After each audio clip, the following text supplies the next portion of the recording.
Oke, jadi guys, sebelum kita ke langkah untuk cara mengatasinya, teman-teman bisa masuk ke menu SPayLater seperti ini, dan teman-teman masuk ke menu Shopee Meter. Nah, jadi di sini yang harus kita lakukan adalah mengukur ya. Kita akan mengukur skor yang kita miliki.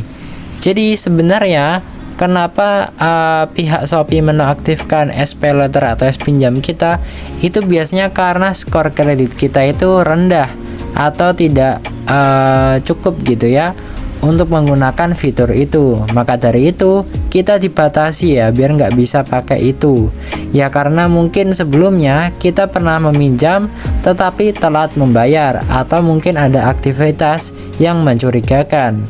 Nah, jadi teman-teman bisa mengukur dulu ya, teman-teman bisa ada tombol ukur nanti ya, dipencet dulu. Nah, ini saya udah ukur skor saya 770. Nah, jadi di sini ada indikasi kalau saya ya, ini kan 770. Berarti yaitu sangat baik ya. Harusnya di sini saya itu udah bisa pakai fitur tersebut ya. Tapi di sini mungkin dalam kasus teman-teman mungkin beda-beda ya. Jadi ini hanya sebagai landasan ya. Ini kalau skornya semisal 400 sampai 500 itu mungkin karena teman-teman mungkin pernah telat bayar atau lain-lain ya. Jadi harus teman-teman lakukan adalah meningkatkan skor dulu ya. Caranya di sini ada beberapa misi yang teman-teman bisa selesaikan. Nah, kalau semisal udah menyelesaikan, di sini kan ada tulisan ya. Dapat 5 skor, dapat 4 skor ya. Nah, nanti akan dapat skor yang bisa kita kumpulkan ya di akun kita. Nah, kalau semisal skor tersebut udah mencukupi ya, yang dimana kira-kira itu kita udah dianggap percaya ya, karena kita memiliki skor banyak, teman-teman bisa langsung mengunjungi customer service. Mungkin di sini teman-teman bisa screenshot dulu ya. Oke, teman-teman screenshot dan teman-teman masuk ke bagian chat dengan Shopee. Nah, jadi di sini ada tombol chat CS, teman-teman klik dan klik chat dengan CS Shopee. Dan selanjutnya di sini teman-teman bisa pilih bagian SPayLater atau pinjam. Nah, kita tunggu. Di sini kan ada antrian ya. Jadi nanti harus teman-teman lakukan adalah teman-teman bisa menjelaskan saja permasalahan yang teman-teman alami. Nah, mungkin pertama-tama bisa kirim dulu ya untuk foto yang tadi di screenshot ya. Nah, kalau udah di screenshot teman-teman kirim ke sini. Nah, nanti teman-teman tinggal jelaskan ya permasalahannya kenapa. Contoh ya, mungkin kalau di awal-awal, mohon bantu saya Kak untuk mengaktifkan SPayLater saya yang dinonaktifkan. Nah, tinggal dikirim. Nah, nanti biasanya dari pihak CS akan menjawab ya, dan akan memberikan informasi kenapa kita SPayLater-nya itu dinonaktifkan. Nah, kalau kita udah tahu alasan Shopee menonaktifkan, mungkin salah satunya kita pernah telat bayar atau skor kreditnya yang rendah, ya teman-teman bisa memperbaiki. Nah, selanjutnya teman bisa meminta saran ya.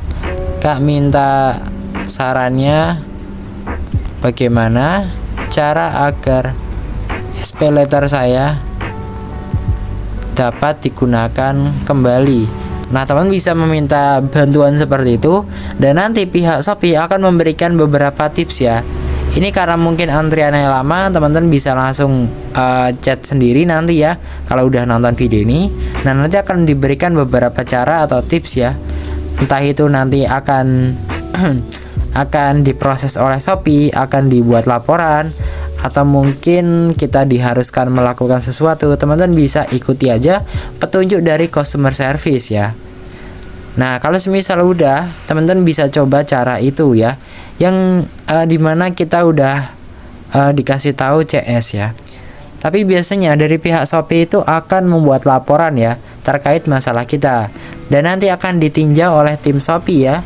Dan insya Allah sekitar 3 sampai 1 minggu itu SPayLater kita udah bisa digunakan kembali. Tapi di sini guys, untuk bisa kembali itu kemungkinannya besar itu sangat kecil ya. Ya karena kita udah pernah mungkin telat bayar ya. itu emang resikonya kita SPay letternya dinonaktifkan ya. Jadi udah nggak asing lagi gitu ya guys ya.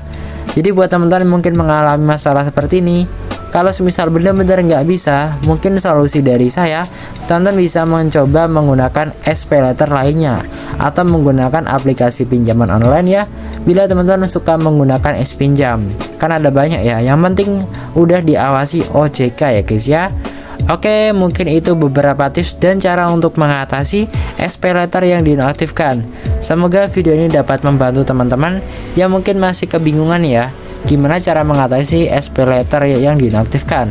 Kuncinya teman-teman sabar, tenang ya. Teman-teman bisa menghubungi CS untuk meminta bantuan ya, karena setiap akun itu memiliki penyebab yang berbeda-beda. Jadi teman-teman bisa konfirmasi lagi dengan pihak Shopee ya. Oke guys, mungkin untuk video kali ini segini aja. Kalau misal cara ini belum berhasil, teman-teman bisa cek video saya berikutnya ya. Nanti saya akan upload di video-video di channel YouTube saya. Oke, sampai jumpa di video selanjutnya. Maaf bila ada salah kata.